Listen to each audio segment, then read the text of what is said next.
Assalamualaikum warahmatullahi wabarakatuh. Waalaikumsalam warahmatullahi wabarakatuh. Alhamdulillahirabbil alamin. Anak-anak, apa kabar anak-anak semuanya? Ya, alhamdulillah baik ya. Hari ini kita masih diberikan kesehatan oleh Allah untuk kembali bersama-sama belajar di kelas 4D. Ya, langsung saja anak-anak. Pada hari ini Pak Septian dan kamu semua ingin membuat sebuah keyakinan kelas. Nah, ini yang sudah ada di slide di depan kita. Ini ada dua. Yang pertama keyakinan kelas, dan yang kedua adalah nilai kebajikan dari keyakinan kelas tersebut. Nah, mungkin kamu sudah pernah dengar di kelas lain atau di tempat lain atau di sekolah lain ya. Kira-kira nilai keyakinan kelas itu apa? Peraturan. Yang lain angkat tangan boleh. Keyakinan kelas itu apa? Peraturan. Ya, selain peraturan, yang lain. Kira-kira apa? Ketertiban boleh. Apa lagi? Keyakinan kelas. Dari namanya aja kita akan membuat keyakinan kelas. Berarti adalah sesuatu hal, boleh itu tentang ketertiban, boleh itu tentang peraturan, yang harus kita yakini di kelas kita, bahwa kalau kita melakukan itu maka akan ada nilai kebajikan atau kebaikan. Kalau tidak tahu kebajikan, nilai kebaikan. Kalau kita yakin melakukan itu, maka kita yakin akan mendapatkan hasil yang baik. Ya, contoh, kita yakin nggak sholat? Yakin. Kalau kita yakin sholat, kira-kira setelah kita sholat kita yakin apa? Mendapat pahala atau akhlak kita semakin baik. Nah, itu sama seperti itu ya. Jadi kalau kita yakin melakukan sesuatu yang baik, maka kita akan mendapatkan nilai yang baik. Nah, pertanyaan berikutnya, kira-kira keyakinan kelas apa yang harus kita bentuk di kelas ini? Angkat tangan.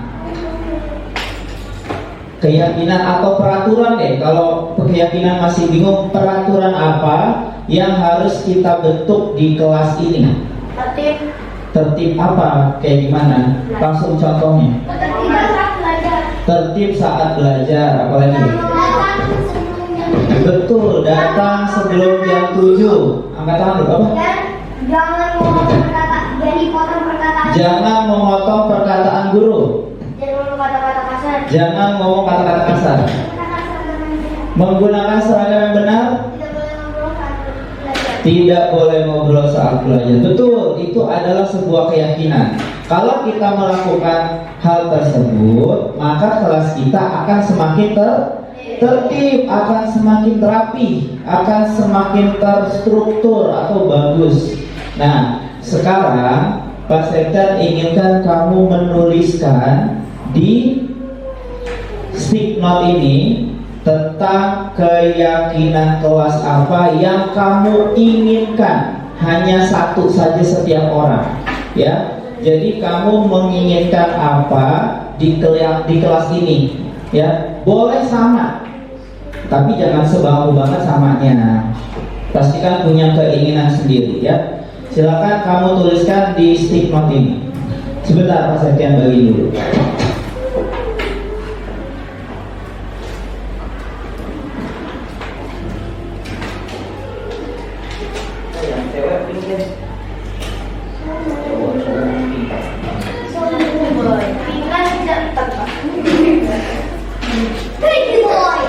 Ya ditempel dong, jadi bisa ditempel, yang lainnya di belakangnya.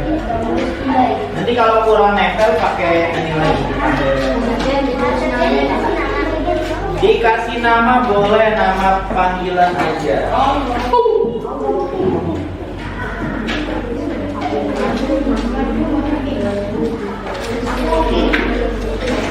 Ya, keyakinan kelas. Mana lainnya Pak? Di belakangnya itu udah ada lainnya.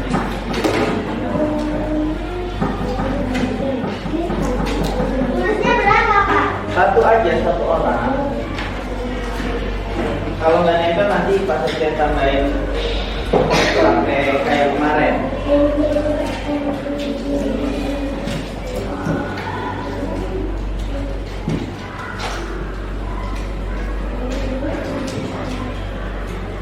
Baik anak-anak, silakan tuliskan dulu keyakinan kelas apa yang kamu inginkan di kelas ini.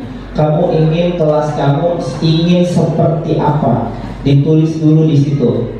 Keyakinan kelas itu bentuknya sama seperti peraturan yang mau kamu bikin, yang mau kamu buat supaya kelas ini menjadi kelas yang nyaman, yang tertib, yang mampu menjadikan kelas ini tuh pada saat belajar tuh bisa maksimal.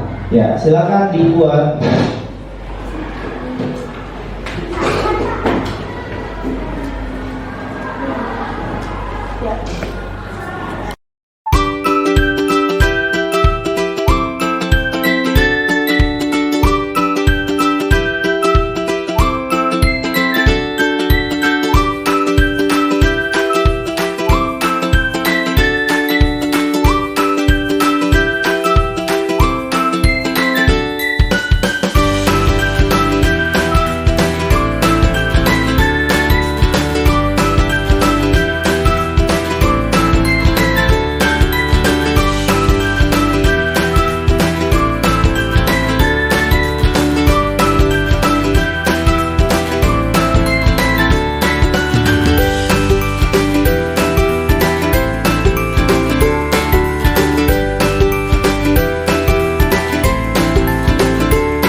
Baik, kalau sudah selesai, mungkin secara berurutan dari Ren boleh maju ke depan, ditempel di sini Ren keyakinan kelas yang sudah kamu buat.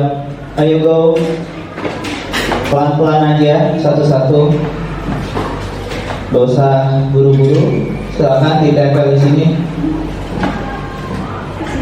Ya boleh pasang tempel.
Ya baik anak-anak, alhamdulillah ini kita sudah melihat kurang lebih ada 21 ya, karena satu siswa tidak hadir Tabina.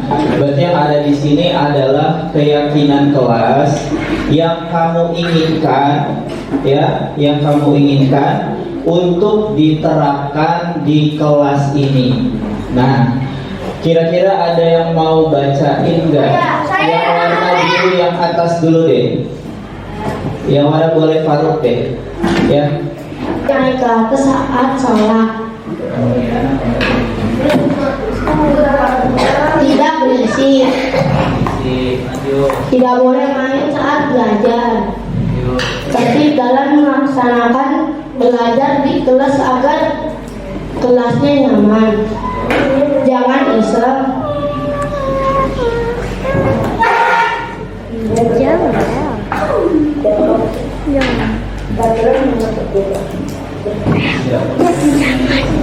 Tidak boleh ngomong kasar. Oke, tepuk tangan buat Faruk.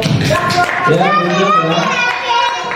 Jadi yang Faruk tadi baca adalah yang di atas. Ini yang pertama, damai, menyenangkan. Ini dari Z. Yang kedua, tidak boleh naik kelas atau naik ke atas saat sholat zuhur atau asar. Maksudnya sebelum selesai zikir ya. Kemudian saya ingin kelas ini tidak berisik. Nah, kemudian tidak boleh main saat belajar. Tertib dalam melaksanakan belajar di kelas agar kelasnya nyaman. Jangan iseng. Kemudian tidak ngomong kasar. Yang kedua, tidak membuang sampah sembarangan.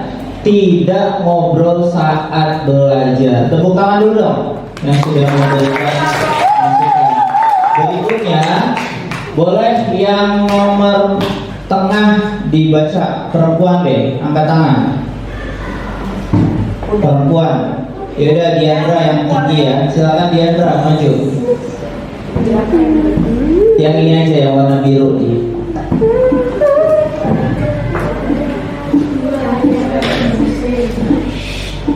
Satu, tidak ngomong kasar.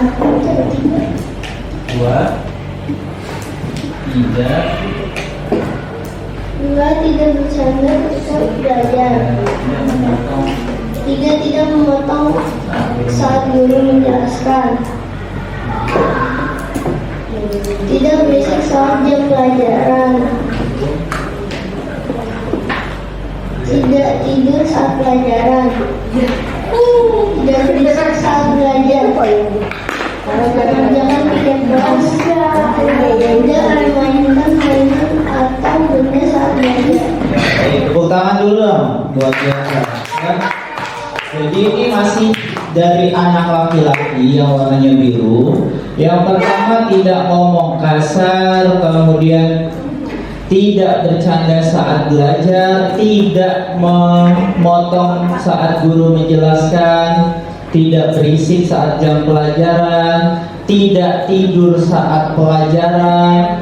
Tidak berisik saat pelajaran. Mengerjakan piket kelas. Dan tidak memainkan mainan atau benda saat belajar. Oke, ini merupakan keyakinan kelas kamu. Berikutnya yang terakhir yang warna pink, boleh oleh El Fatir maju El.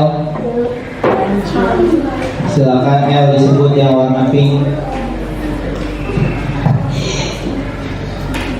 Keyakinan kelas menggunakan seragam sesuai peraturan kelas. Tidak membuang sampah sembarangan. Terima kasih. Tidak bermain bola di dalam kelas. Tidak boleh telat datang ke kelas. Tidak boleh bertengkar. Tidak boleh lari-larian saat belajar. Maksudnya tidak makan saat pelajaran kecuali dibolehkan. Tidak berisik saat pelajaran sedang dibuat. Oke, terima kasih. Tepuk tangan untuk El Fatir. Nah, tadi yang Pak Septian tangkep itu ada beberapa poin.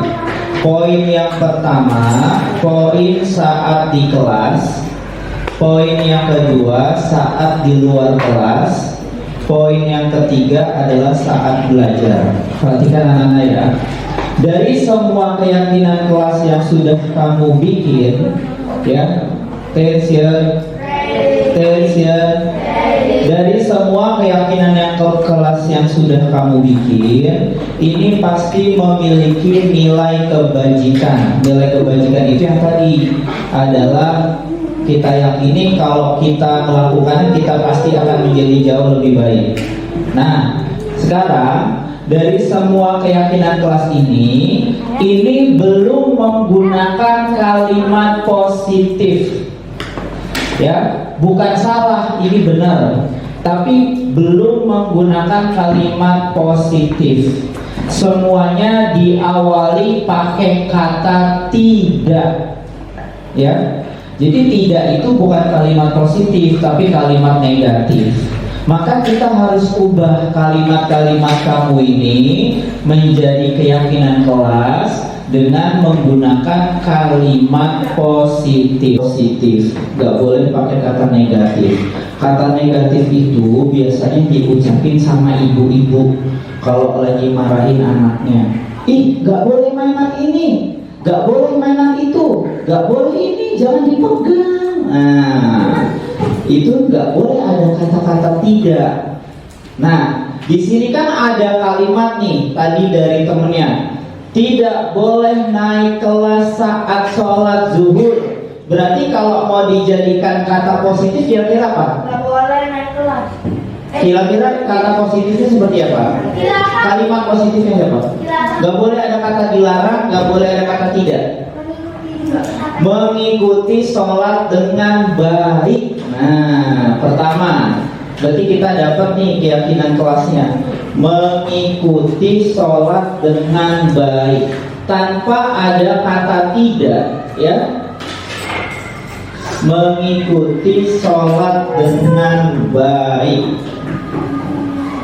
Berarti keyakinan kelas yang kita dapatin yang pertama, mengikuti sholat dengan baik. Yang kedua, di sini tadi ada kata-kata tidak ngobrol saat guru menjelaskan, tidak memotong pembicaraan guru, tidak makan ketika guru sedang menjelaskan, tidak bercanda ketika guru sedang menjelaskan. Itu kalau dikumpulin bisa jadi kalimat positif apa kira-kira? Hanya memperhatikan guru. Hah? Hanya memperhatikan guru apa? Tertib saat belajar. Kamu apa? Ya, intinya semuanya adalah mengikuti pelajaran dengan baik. Intinya semuanya adalah tertib saat belajar. Nah, jadi nggak usah pakai kata tidak lagi, langsung aja kita yakini bahwa kita harus tertib saat belajar. Nah, nomor 3. Tadi di sini ada yang nulis, ya, tidak terlambat datang ke sekolah. Berarti kalimat positifnya apa? Datang tepat waktu ke sekolah, betul. Luna tepuk tangan dulu dong buat Luna, keren. Ya, datang tepat waktu ke sekolah. Nah, pinter, smart. Lagi, di sini tadi ada yang menuliskan, ya, di situ ada yang menuliskan tidak bermain bola saat istirahat. Kemudian istirahatnya itu memanfaatkan waktunya dengan baik. Berarti kira-kira kalimat positifnya apa? Menggunakan istirahat. Dengan baik. Menggunakan waktu istirahat dengan baik. Pinter Syahred dan Zakir menggunakan waktu istirahat dengan baik. Good job. Sekarang kita lihat lagi yang kelima. Di sini ada kalimat tidak membuang sampah sembarangan. Kemudian, ya, buanglah sampah pada tempatnya. Membuang sampah pada tempatnya. Good job. Yang keenam, masih ada lagi yang sama-sama gak Pak Sekter ini, ya, karena sudah masuk di rumpun-rumpun ini. Pak Sekter nyari yang berbeda. Berikutnya, oke, di sini juga banyak yang menuliskan berbicara. Nah, berbicara, tidak berbicara dengan kasar. Berarti apa kira-kira? Berbicara dengan baik dan sopan, pinter. Berbicara dengan baik dan sopan. Good job. Mungkin yang terakhir, yang ketujuh ya. Nah, ini juga ada hampir tiga paper itu menuliskan tidak memotong pembicaraan guru, tidak makan saat guru menjelaskan. Itu kira-kira jadi apa tuh? Perhatikan guru. Memperhatikan guru saat belajar. Itu langsung kita sikat gitu ya. Memperhatikan guru saat belajar. Oke, boleh satu siswa maju ke depan untuk membacakan keyakinan kelas kita. Ya boleh, Akbar deh. Yaudah Koyum. Ayo. Ya Firza, silakan. Ragu-ragu ya. Ya silakan Firza, dibacain poin 1 sampai 7. Sambil sini.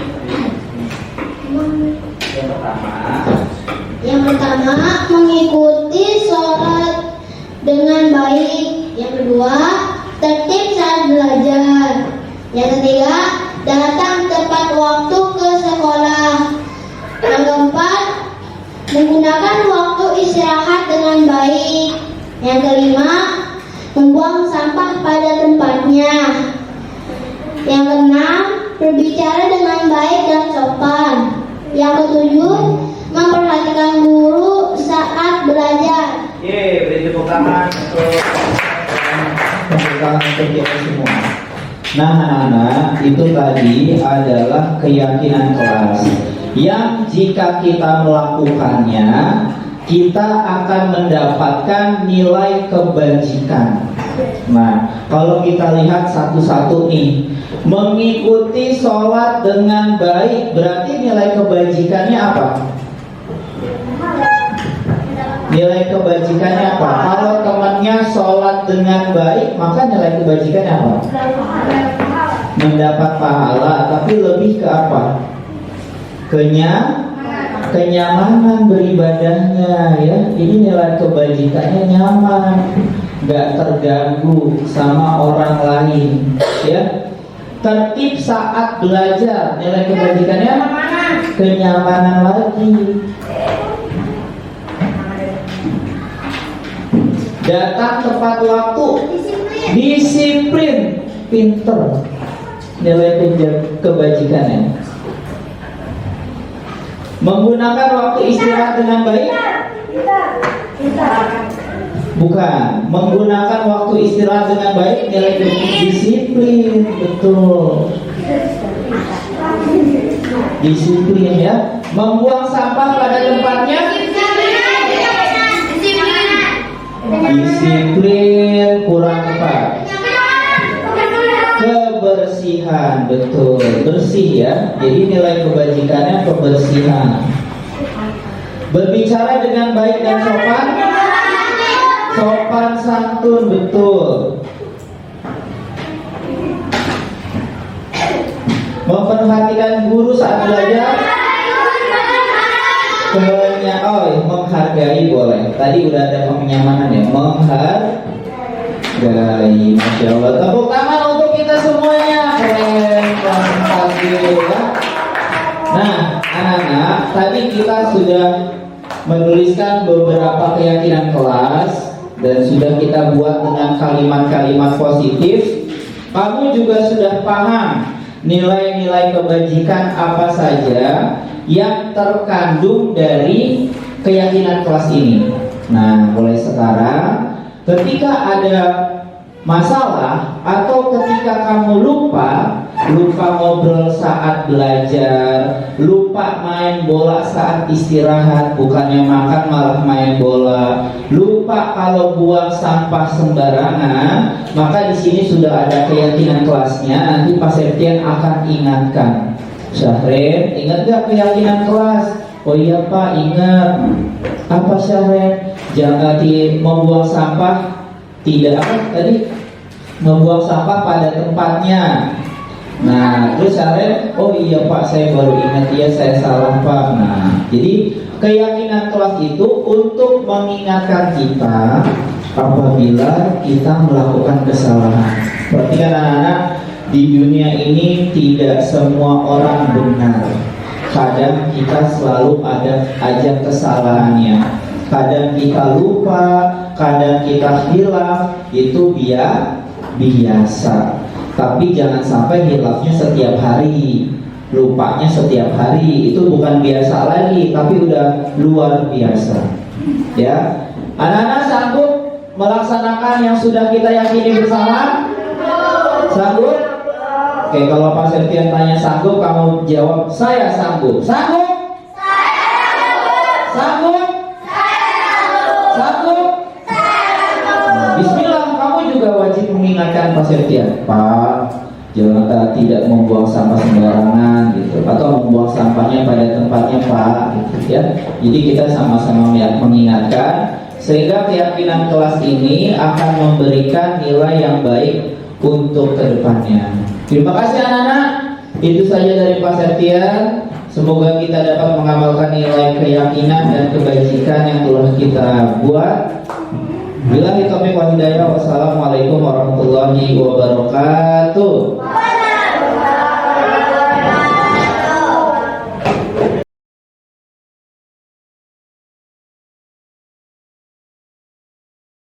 Assalamualaikum warahmatullahi wabarakatuh.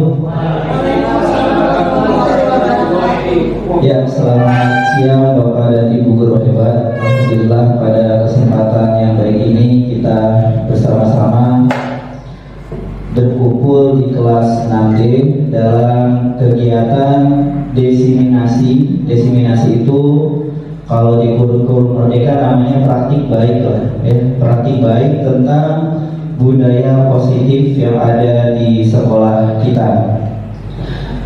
Bapak Ibu Guru, sebelumnya saya mengucapkan terima kasih banyak atas kehadiran Bapak dan Ibu Guru semuanya di kelas 6D ini. Semoga niat baik kita tentunya tentang budaya positif ini dapat diimplementasikan kepada anak kita dan peserta didik kita di sekolah. Amin ya rabbal alamin. Sebelum masuk ke budaya positif, sebagaimana yang sudah kita ketahui bahwa dalam membangun budaya positif kita harus memahami dulu kebutuhan yang ada pada peserta didik kita. Ya, sebagaimana kita ketahui bahwa kebutuhan peserta didik kita itu ada penguasaan, kemudian ada kebutuhan apa lagi? Bertahan hidup, kemudian kebutuhan apa tadi? Kasih sayang. Nah, jadi peserta didik kita itu sebenarnya pengen diakui oleh orang lain, pengen diperhatikan oleh orang lain, pengen bertahan supaya dia ini menjadi seseorang yang hebat di kelasnya. Maka biasanya disitulah terjadi indisipliner atau ketidakdisiplinan dari siswa. Nah, masalah-masalah yang timbul tersebut bisa kita lakukan atau bisa kita atasi dengan 3 pilihan. Nah, 3 pilihan itu ada di budaya positif ini. Pindah dulu, Pak.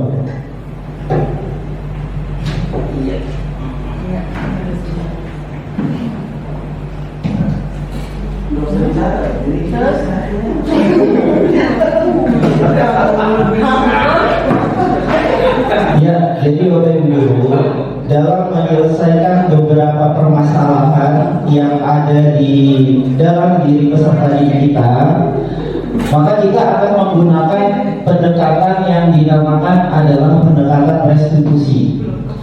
Restitusi itu kalau misalkan guru bimbingan konseling itu sebenarnya sudah selalu melakukan restitusi. Cuma kita harus tahu dulu lebih jauh apa sih restitusi itu. Restitusi adalah proses menciptakan kondisi bagi murid untuk memperbaiki kesalahan mereka, sehingga mereka bisa kembali pada kelompok mereka dengan karakter yang lebih kuat. Jadi intinya restitusi itu kita ini ingin mengubah diri anak didik kita, tapi dengan cara tidak menyalahkan anak didik kita gitu, sehingga dia bisa kembali pada ranahnya atau karakter yang kita harapkan, namun kita tidak menyalahkan apa yang dia lakukan. Ciri-ciri restitusi yang pertama, bukan menebus kesalahan, namun belajar dari kesalahan. Ya, jadi restitusi itu bukan karena kita tulis nih, yang ngobrol nanti disetrap, yang sholatnya main-main dicatat, dihukum. Nah, itu bukan seperti itu. Kalau seperti itu nanti kategorinya adalah menebus kesalahan. Coba sekarang kamu, karena kamu sudah sholatnya telat, kamu berdiri di kelas. Nah, itu menebus kesalahan artinya. Jadi itu bukan ciri restitusi. Yang berikutnya adalah memperbaiki hubungan. Jadi kalau ada anak berantem, bagaimana cara dia memperbaiki hubungannya? Itu dengan direstitusi dulu. Karena kalau tidak direstitusi, nanti anaknya sama-sama ego. Nah, dan dia itu nanti minta maafnya dengan cara terpaksa soalnya. Kalau seperti itu. Yang ketiga, kita menawarkan tapi tidak memaksa. Coba kalau misalkan seperti ini, menurut kamu gimana? Nah, itu restitusi tuh. Coba deh, kalau kamu jadi dia, menurut kamu gimana? Itu menawarkan.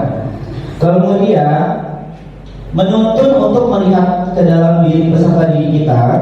Jadi kita harus menggali lebih jauh dulu apa yang dia alami dan kenapa dia melakukan seperti itu. Kemudian fokus pada karakter bukan tindakan. Jadi yang kita lakukan adalah perubahan karakter, bukan masalahnya. Nah, sebagai guru tuh kadang yang kita mempermasalahkan masalahnya, bukan perubahan karakternya. Karena kalau kita terjunnya ke masalahnya, bukan karakternya, besok-besok dia akan kembali lagi seperti itu lagi, ya. Kadang dia nggak sadar kalau dia itu harus berubah seperti itu. Kemudian yang terakhir adalah menguatkan dan fokus pada solusi. Nah, jadi solusi yang ditimbulkan pun ini harus peserta didik yang memberikannya. Jadi kita hanya memberikan ranah-ranah, kalau kamu seperti ini gimana, terus menurut kamu baiknya seperti apa dengan teman kamu. Nah, nanti mereka akan berpikir sendiri tentang kesalahan mereka. Yang berikutnya, nah, contoh kasus siswa tidak mengerjakan PR. Misalkan ada siswa di kelas kita yang tidak mengerjakan PR. Jadi sebenarnya dalam melakukan pendekatan ke siswa yang melakukan kesalahan, itu ada 3 macam kan. Yang pertama itu guru sebagai penghukum atau pemberi hukuman. Guru menghukum siswa dengan hormat bendera selama 10 menit. Guru marah dan murid jadi takut. Itu kalau posisi kita memberikan hukuman kepada murid tersebut. Tapi kalau posisi kita memberikan konsekuensi, guru memberikan konsekuensi untuk mengerjakan PR-nya saat istirahat atau dikerjakan berkali lipat. Ya, kamu sih nggak ngerjain PR, ibu tambahin 3 soal ya. Nah, itu jadi konsekuensi. Sehingga yang dia takutkan adalah nambah soalnya, bukan karakter yang berubah. Kemudian guru tegas dan siswa menghormati peraturan. Nah, kalau guru tegas ini nanti ada tipe-tipe guru lagi, dibagi lagi. Nah, sekarang restitusi. Guru menanyakan keyakinan kelas dan membantu siswa menyelesaikan masalahnya. Nah, di sini kuncinya, Bapak Guru. Sebelum melakukan restitusi, kita ini harus membuat keyakinan kelas dulu. Kalau kita tidak membuat keyakinan kelas, itu nanti fatal, nggak bisa restitusi. Karena anaknya nggak sadar sebenarnya di kelas itu sudah ada keyakinan ini gitu. Kuncinya kalau mau melakukan restitusi ada di keyakinan kelas dulu nih. Nah, setelah dia sadar bahwa keyakinan kelasnya sudah dibuat, maka nanti dia akan balik ke karakter sebelumnya. Nah, kemudian guru terbuka dan siswa menghormati dirinya dan orang lain.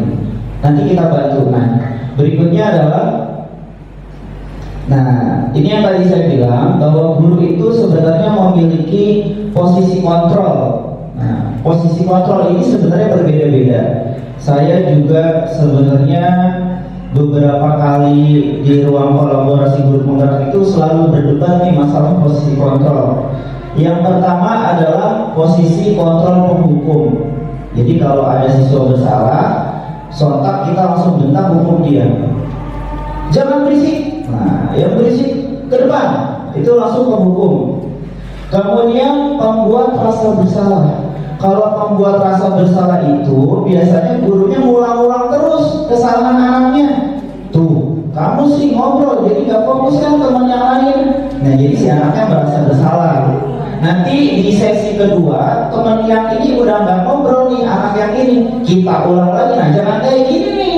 Nih anak kayak gini nih suka ngobrol. Nah itu pembuat rasa bersalah, sehingga si anak itu jadinya makin merasa dirinya salah. Teman, nah teman, ada dua hal yang perlu Bapak Ibu guru pahami. Posisi kontrol sebagai teman, yang pertama itu si anak kita buat merasakan apa yang kita rasakan. Ya, misalkan kita udah lelah, terus anak berisik mulu. Jadi si anak itu kita buat merasakan yang kita rasakan. Tuh, Pak Septian udah capek, ayo dong coba kalau kamu jadi Pak Septian. Capek juga kan belajarnya bercanda terus kan. Nah itu jadi posisi teman tuh. Jadi dia membuat kita menjadikan diri kita tuh sama rasanya seperti murid kita. Dan posisi teman ini bisa digunakan untuk mengidentifikasi murid yang bermasalah tapi berkepanjangan. Misalkan ada muridnya murung, kita jadiin diajak ngobrol, diajak curhat, kenapa sih kamu murung, tapi dengan gaya kita sebagai teman itu juga bisa. Jadi ada dua hal, bisa kita memberikan rasa yang sama untuk diri kita, bisa kita berbicara sebagai teman curhatnya dia. Kemudian posisi pemantau. Posisi pemantau ini biasanya bukan wali kelas. Nah, guru dia ini posisinya pemantau dia nih. Jadi wali kelas biasanya sudah bikin keyakinan kelas, guru dirinya mantau tuh, kan kamu ngobrol, kamu nggak ingat keyakinan kelas kamu. Nah, itu posisi pemantau. Tapi biasanya posisi pemantau juga itu nanti akan nyerempet ke penghukum. Nah, karena posisi pemantau itu akan mengaitkan sesuatu yang sudah dituliskan oleh anak-anak. Yang terakhir adalah posisi manajer. Posisi manajer ini biasanya dilakukan oleh relasi kuasa, kalau Pak Toyo sebutnya. Bisa kepala sekolah, wali kelas, atau koordinator di kelas tersebut. Ini disebut posisi manajer. Guru di posisi manajer itu bisa melibatkan guru lain dalam menyelesaikan masalah. Contoh, misalkan ada anak yang sholatnya bercanda. Saya ngeliat nih murid saya anak sholatnya bercanda. Kemudian saya tanya, saya limpahkan ke guru dinia. Yaudah kamu ke Pak Usman deh, nanti biar diajarin sholatnya supaya lebih baik lagi. Nah ini manajer nih. Setelah ke Pak Usman balik lagi ke saya, gimana tadi? Benar nggak gerakannya kata Pak Usman? Nah, itu posisi manajer. Jadi kalau manajer itu bisa mengendalikan orang lain. Nah, kalau posisi guru itu biasanya dibedakan dengan dialog kepada siswa. Kalau penghukum, patuhi aturan sekolah. Kalau nggak, berdiri di depan kelas. Kalau pembuat rasa bersalah, berapa kali sih Pak guru bilang kamu bikin kecewa terus, diulang-ulang terus tuh anak, disalahin. Kemudian kalau teman, ya seperti teman, ayolah yang tertib, bikin Pak Guru bangga. Kali ini gak apa-apa kan? Kali ini tidak apa-apa kamu salah, tapi kedepannya harus lebih baik lagi. Kamu sudah melanggar apa peraturan dan konsekuensinya. Nah ini kalau dia sebagai pemantau ini, dia tidak membuat peraturan, tapi memantau aturan yang sudah ada. Nah ini juga memantau. Apakah kamu tahu kesalahan kamu? Dan seperti itu. Nah, Bapak Ibu guru, keyakinan kelas. Saya mau nanya dulu, bedanya keyakinan kelas sama peraturan apa Bapak Ibu guru? Kalau keyakinan kelas itu sudah dengan 12 pihak. Kalau keyakinan kelas sudah dengan 12 pihak, berarti dengan guru dan murid. Yang lain? Keyakinan kelas. Iya Bu Sri. Keyakinan kelas itu adalah kesepakatan di antara murid. Ya, kesepakatan di antara kedua murid. Yang lain Bapak-bapak? Sesuatu yang Yakin nggak? Kalau yakin itu Keyakinan berarti kelas apa sih? itu sesuatu yang ingin dicapai atau yang diraih dalam Ya, kesepakatan yang diraih dari kira-kira segitu. kelas seperti apa? Baik Bapak Ibu, keyakinan kelas itu seperti yang tadi disampaikan Bu Sri, Bu Fitri, dan Pak Afri betul, adalah kesepakatan yang dilakukan di kelas. Nah, kesepakatan tersebut diyakini oleh anak-anak akan berakibat positif jika dilaksanakan. Nah, kesepakatan atau keyakinan kelas ini kan ada kata yakin. Maka ketika dia tidak melaksanakan, maka dia akan yakin bahwa terjadi sesuatu yang negatif. Itu keyakinan kelas. Mengapa kita mempunyai peraturan tentang penggunaan helm saat mengendarai kendaraan motor 22? Karena kita yakin kalau tidak pakai helm kita celaka. Itu keyakinan yang dibentuk. Kemudian mengapa kita memiliki peraturan tentang penggunaan masker dan mencuci tangan setiap hari pada saat COVID? Karena kita yakin kalau tidak pakai masker nanti terkena COVID. Nah, dalam keyakinan kelas ini, poin yang harus kita lakukan adalah mendiskusikan terlebih dahulu tentang peraturan. Kira-kira peraturan apa sih yang mau dibuat? Coba contohnya gimana peraturan yang ada di kelas? Boleh Bapak Ibu? Dilarang main bola. Ini saya tulis dulu ya. Beberapa aja. Misalkan Pak Fajri bilang dilarang main bola.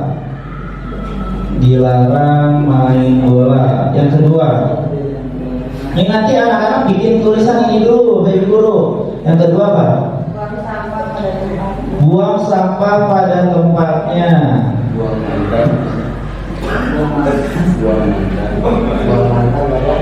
Tempatnya, good. Ini masih aturan ya, belum yakin dia. Yang ketiga, saling mengingatkan jika melakukan kesalahan. saling mengingatkan jika melakukan kesalahan.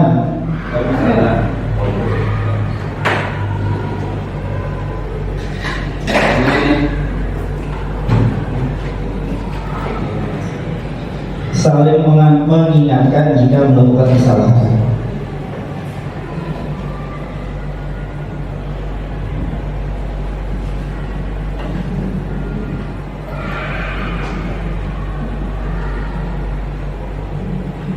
Nah, ini kan diskusi tentang peraturan. Sekarang kita udah punya nih, misalkan tiga peraturan. Kemudian memberikan peraturan menjadi keyakinan. Nah, dalam menciptakan atau membuat keyakinan kelas bersama peserta didik kita, ini kita tidak boleh menggunakan kalimat negatif. Kalimat negatif itu contohnya apa?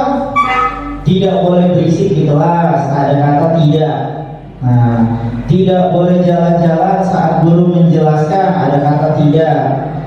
Dilarang makan saat guru menjelaskan, ada kata tidak. Itu masih kalimat negatif.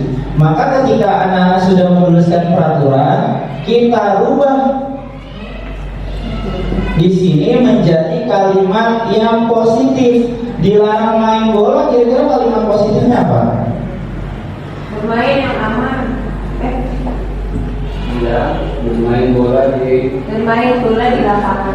Bermain bola di lapangan itu. Jadi nggak usah ada kata dilarang. Bermain bola di lapangan. Nah, kalau yang kedua ketiga ini udah positif nih kalimatnya. Buang sampah pada tempatnya. Jadi nggak lagi kita tulisnya tidak boleh buang sampah di kelas. Nah, jadi kita langsung pakai kalimat positifnya, ini benar nih. Buang sampah pada tempatnya. Saling mengingatkan jika melakukan kesalahan, ini sudah kalimat positif. Jadi seperti itu. Jadi anak-anak itu kita suruh nulis dulu peraturan. Mereka maunya aturannya apa di kelas? Tulis. Setelah aturan mereka itu kita simpulkan menjadi kalimat yang positif. Kemudian belum Pak, menentukan keyakinan kelas atau nilai kebajikan. Nilai kebajikan itu sesuatu yang kita yakini kalau tidak melakukannya maka akan berantakan. Yang tadi pertama, bermain bola di lapangan, berarti nilai kebajikannya apa? Nilai kebajikannya tuh kayak kata positifnya untuk bermain bola di lapangan kira-kira apa? Misalkan akan menimbulkan kenyamanan. Kalau di kelas kan main bolanya jadi nggak nyaman anak-anak yang lagi belajar. Kemudian yang kedua, buang sampah pada tempatnya, berarti nilai positifnya kebersihan, betul. Nah, nanti anak-anak dikasih tahu, nah ini yang kedua ini nilai positifnya ini anak-anak. Yang ketiga, saling mengingatkan jika melakukan kesalahan. Kepedulian, bagus Bu.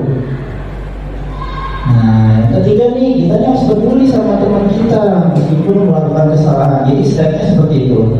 Kita kasih anak-anak aturannya dulu, mereka mau apa, kita ubah ke kalimat positif, lalu kita beritahu nilai kebajikan apa yang ada di keyakinan tersebut. Lanjut. Nah, bagaimana pembentukan keyakinan kelas? Yang pertama lebih abstrak dari peraturan. Yang kedua berupa pernyataan universal yang umum, maksudnya dalam bentuk kalimat yang positif. Lanjut lagi Pak. Kemudian yang keempat, sesuai dengan kondisi sekolah agar mudah diterapkan. Jadi nggak usah terlalu banyak ngobrol di kelas, itu kita satuin aja tertib saat belajar. Semua warga kelas atau sekolah dilibatkan saat membuat keyakinan kelas. Makanya di kurikulum Merdeka itu salah satu administrasinya adalah membuat keyakinan kelas dan ditandatangan oleh kepala sekolah. Kemudian sedikit saja akan mudah diingat. Nah ini kayak saya bikin keyakinan kelas cuma 6, jadi nggak usah banyak-banyak. Lanjut Pak Ibu. Lanjut ya, segitiga restitusi. Nah, kalau tadi sudah membuat keyakinan kelas, maka waktunya kita melakukan restitusi kepada anak-anak kita. Segitiga restitusi adalah proses menciptakan kondisi bagi murid untuk memperbaiki kesalahan mereka, sehingga mereka bisa kembali pada kelompoknya dengan karakter yang kuat. Itu tadi, kunci dari restitusi adalah keyakinan kelas. Restitusi bukan untuk menebus kesalahan, tapi restitusi adalah sebuah tawaran dan bukan paksaan.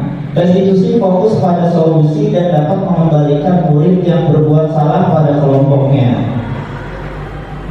Nah, jadi saya langsung aja ngasih contoh Bapak Ibu Guru.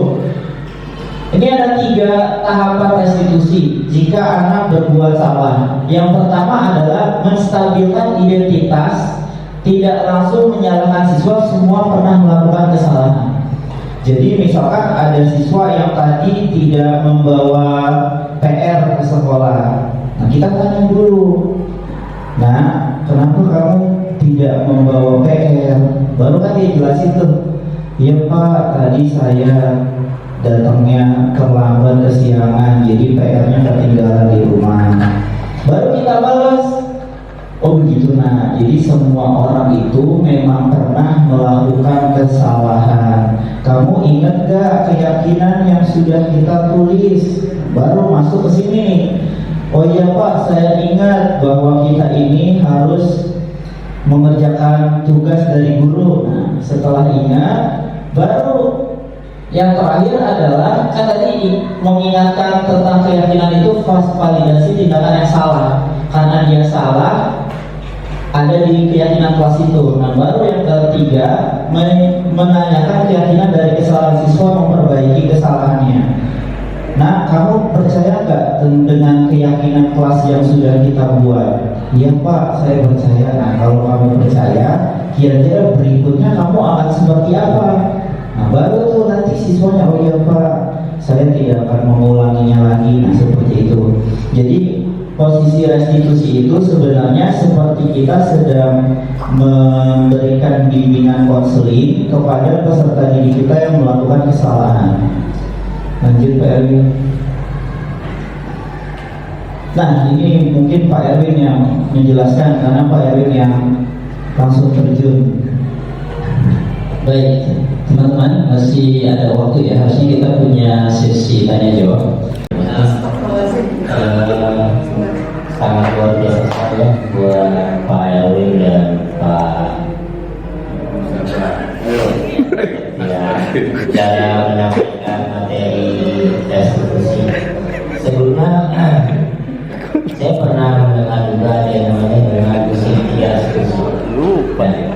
Apa perbedaan yang ingin disampaikan? Kalau misalkan dari segi restitusi itu kan ada mengasis kesalahan seseorang, kemudian mencari kembalian dan sebagainya.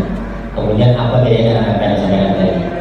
Contoh yang satu. Terus yang kedua, apa bedanya antara restitusi dengan kompensasi? Ada nggak? Misalkan kita melakukan kesalahan, anak kita melakukan kesalahan. Tadi contohnya kayak misalkan dia dapat pinjamku di bawah dengan cara dilempar atau gimana cara yang salah. Terus kita hukum, itu salah. Lalu kalau misalkan kita kasih kompensasi, ada kompensasi seperti itu juga. Mungkin bisa dijelaskan lebih lanjut kepada Pak Ayu dan Pak Setia. Terima kasih. Salah persepsi nih. Jadi kalau posisi kontrol itu kita boleh kok menghukum anak. Jadi kalau anak itu jangan direstitusi dengan cara yang lama juga, nggak seperti itu. Ini tergantung dari kasusnya juga. Kalau kasusnya tidak menghendaki sebagai manajer, tidak selesai sebagai manajer, ya kita pakai cara lain. Boleh kita langsung menghukum itu boleh, tapi dalam segi restitusi penghukumannya. Nah, pada saat kita menghukum, itu yang harus kita tekankan adalah perubahan karakter anak itu. Kemudian pada saat kita membuat rasa bersalah, itu kalau bisa kita gali kesalahannya dia itu dengan kalimat lain sehingga itu masuk kategori restitusi. Kalau tadi yang disampaikan yang dicurhatkan Miss Enda, kenapa orang tuanya itu bisa ikutan? Karena kontrol Miss Enda ini tidak sebagai manajer nih. Kalau kontrol Miss Enda sebagai manajer, sebenarnya yang namanya manajer itu kan bisa melibatkan banyak orang, sehingga orang tuanya itu bisa dikejar juga. Nah, manajer yang paling tinggi di sekolah adalah kepala sekolah. Maka dalam penyelesaian kasus itu memang ada urutannya, sehingga ketika tidak sampai di kelas, ibunya masih nggak terima, nah kita masukkan ke guru lain untuk ikut bantu menyelesaikan masalah itu, posisi manajer. Masih nggak terima juga, maka kita pakai yang paling tinggi yaitu kepala sekolah. Itu posisi kontrol guru. Jadi dalam posisi kontrol ini boleh dilakukan sesuai kondisinya, ya. Tapi memang yang lebih bagus adalah sebagai manajer. Kalau manajer itu mengaitkan berbagai pihak, sehingga anak ini kalau kasusnya besar itu bisa selesai, sehingga dia bisa sadar dengan sebagaimana karakter yang kita inginkan. Kalau posisi manajer, kalau posisinya sebagai teman, itu hanya pada saat belajar aja nih, kamu nggak merasain apa yang Pak Septian rasain. Kalau bisa gini gitu. Tapi kalimatnya membawa perubahan untuk restitusi itu sendiri. Oke, Bapak Ibu, mungkin itu. Kemudian tadi pertanyaan kompensasi. Ketika sudah direstitusi, otomatis udah nggak ada lagi kompensasi, Pak Sigit, karena kan udah direstitusi. Restitusi itu memberikan anak untuk sadar tentang keyakinan kelas yang udah dia buat, sehingga dia balik lagi ke posisi normal gitu. Makanya kunci dari restitusi itu supaya nggak ada kompensasi ya keyakinan kelas. Kalau si guru belum ada keyakinan kelas, maka restitusi itu memang nggak berjalan dengan baik. Posisi kontrol juga nggak bisa berjalan dengan baik. Jadi penghukum susah, jadi manajer juga susah. Nanti kalau kita jadi manajer nggak punya keyakinan kelas juga repot juga. Ya, jadi apabila kita ingin murid kita sadar tanpa kompensasi, misalkan dia udah berubah mau kasih reward apa nih, yaitu balik lagi karena kita sudah punya keyakinan kelas. Terima kasih Bapak Ibu Guru atas waktunya. Tadi saya belum nutup. Semoga ilmu yang kita sama-sama pelajari dapat bermanfaat untuk peserta didik kita. Saya akhiri. Wassalamualaikum warahmatullahi wabarakatuh.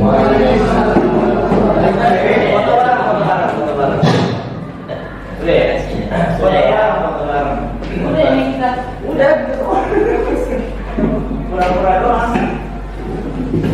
Ya, betul. Katanya Diseminasi aja dulu. sudah ya. Diseminasi aja tadi belum jelaskan. Diseminasi. Diseminasi belum dijelasin. Oh iya.